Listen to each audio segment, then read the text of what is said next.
E o presidente da Câmara, Arthur Lira, ele indicou a pessoas com quem ele conversou hoje que achou que teve um dedo do Lula ali. Teve uma interferência de Lula no voto do ministro Ricardo Lewandowski sobre as emendas de relator. Ele conversou rapidamente com o presidente do Senado, Rodrigo Pacheco, com alguns líderes partidários, pouco após a decisão do Supremo de considerar inconstitucional o orçamento secreto.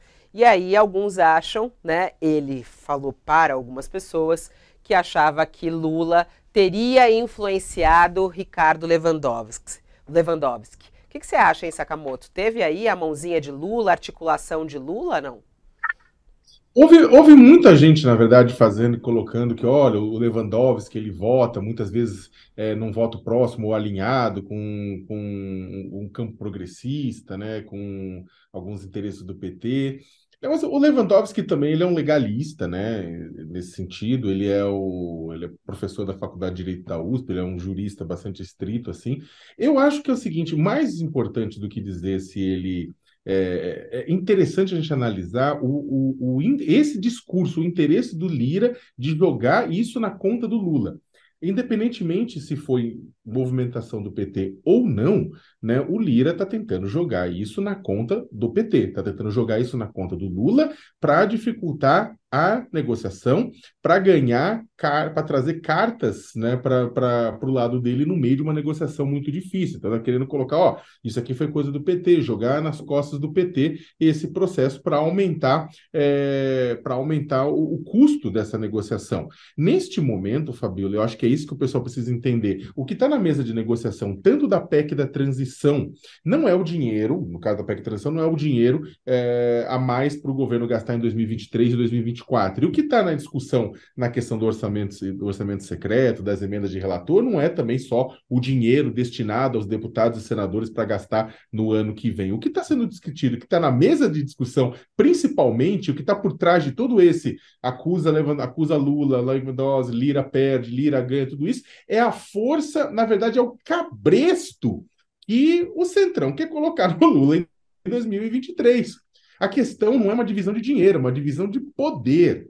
O Lira, neste exato momento, ele está negociando com o Lula tipo, o que ministérios o Centrão vai ter. Vai ter o quê? Ele quer saúde, né? Devido à capilaridade, ele quer Minas Energia, ele quer o pessoal, ele quer os transportes, né?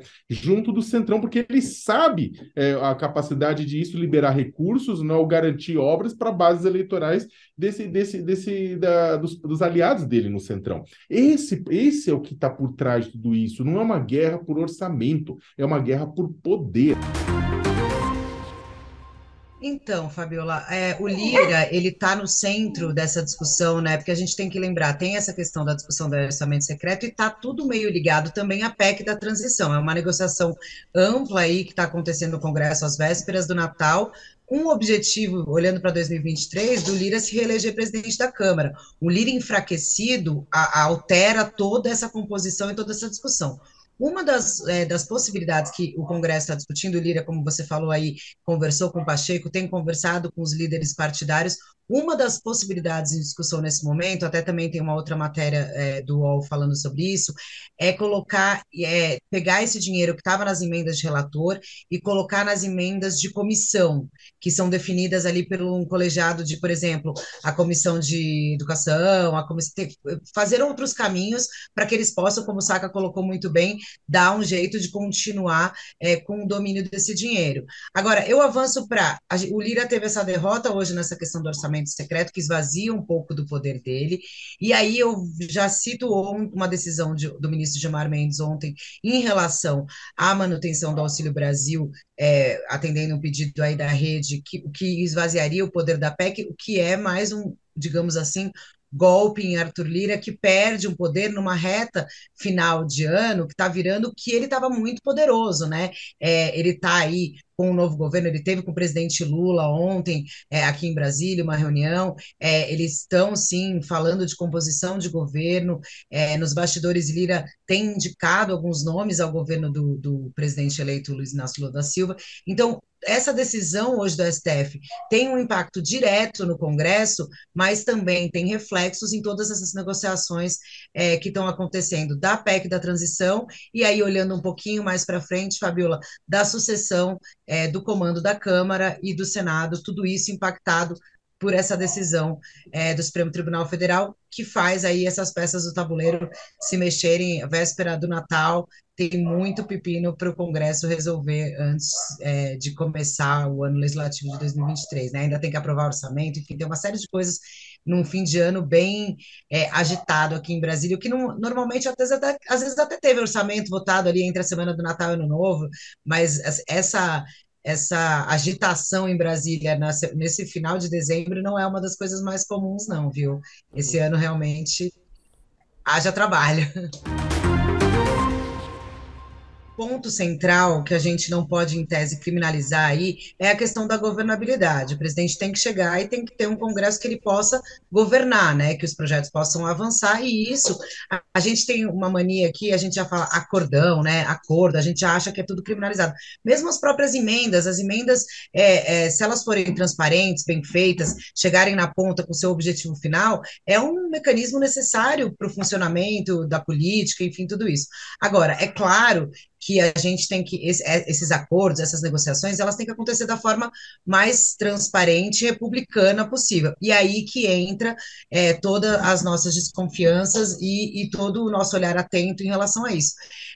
Eu acho que o Lula sentar 2 horas com o Lira faz parte do jogo, é isso. O Lira tem um poder, apesar de ter esses revés agora recentes, ele tem um poder na mão, o Lula precisa dialogar com ele. Eu ouvi de fontes do PT na sexta-feira que sim, o Ministério da Saúde deve ser entregue ao Centrão. Ainda tinham algumas coisas sendo negociadas, mas essa possibilidade, segundo pelo menos 2 fontes com quem eu conversei, falaram que ela era bem grande, justamente em nome dessa governabilidade. Aí eu acho que vem a hora, até, Fabiola, a gente que passou 4 anos apanhando do governo Bolsonaro, né, falando que a imprensa, isso e aquilo, a gente vai ter o mesmo olhar vigilante que a gente tem em outros governos. Se a gente observar uma negociação não republicana, que haja algo que seja fora da lei, é o nosso papel denunciar. Agora, nesse momento, as negociações sendo republicanas, fazem parte da democracia, tem o poder executivo, tem o poder legislativo, e o Lula sabe muito bem disso, ele precisa dessa governabilidade. E como o Saka colocou, o Lira, esse pessoal do Centrão vai continuar aí, e o Lira, apesar, de novo, dessas pequenas derrotas aí impostas pelo Supremo Tribunal Federal, tem ali uma base do Centrão com o lado dele. Eu acho que para quem esperava algo muito diferente disso, pode ter um pouco de decepção, digamos assim, mas isso é a política, né? A política ela é feita de acordos e negociações. Qual